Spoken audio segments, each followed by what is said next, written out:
నా పేరు రేవంత్.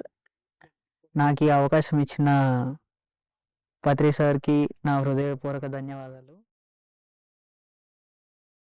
నేను 4 సంవత్సరాల క్రితం ఇక్కడికి ఒకసారి ఆహ్, పార్వతమ్మతో ఇంకా సాయిప్రభమ్మ గారితో ఇక్కడికి రావడం జరిగింది. అప్పుడు ప్రతి ఒక్కటి చూసి ప్రతి ప్లేస్‌లో మెడిటేషన్ చేశామిక్కడ. అట్లా చేస్తుండంగా నాకు ఓహ్! మెసేజొచ్చింది. ఏమనంటే నాకు ఒక కర్ముంది. ఒక పెద్ద కర్మ. దాన్ని నేను అధిగమించి ఆహ్, అధిగమించి దాన్ని క్లియర్ జేసుకోవాలని జెప్పి. సో, ఆహ్, ఆ తర్వాత సంవత్సరానికి నాకు మెల్లగా ఆ కర్మలు ఒక్కొక్కటి బయటపడడం జరిగింది.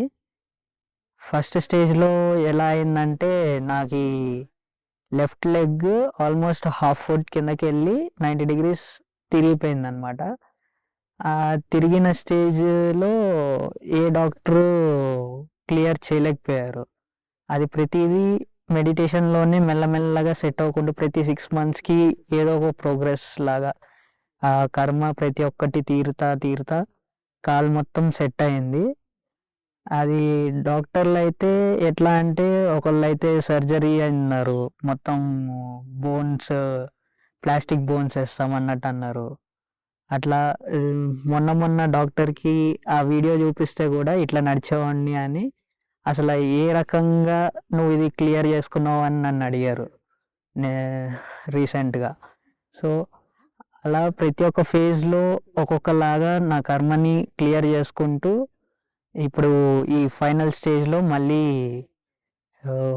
కాస్మిక్ వ్యాలీకొచ్చి ఇక్కడ థాంక్స్ చెప్పుకుందామని జెప్పి నేను ఈరోజు కాస్మిక్ వ్యాలీకి రావడం జరిగింది.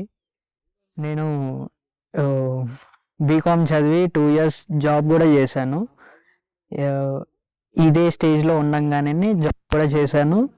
ఆ జాబ్ నుంచి మళ్ళీ బ్రేక్ తీసుకొని ఇప్పుడు మళ్ళీ కర్మల్ని కంప్లీట్ చేసేసుకోవడానికి టైం ఇచ్చుకున్నాను నాకు నేను. ధ్యాన సాధన కోసం ఉన్న స్థితి నుండి ఉన్నత స్థితికి చేర్చడం కోసం ఈ ప్రపంచానికి ఆధ్యాత్మిక శక్తిని అందించడం కోసం ఈ కాస్మిక్ వ్యాలీలో 160 అడుగుల శ్రీ తులసి మెగా పిరమిడ్ నిర్మాణం జరుగుతోంది. విశ్వ కళ్యాణం కోసం జరుగుతున్న ఈ మహాకార్యంలో మనం కూడా భాగస్వాములం అవుదాం.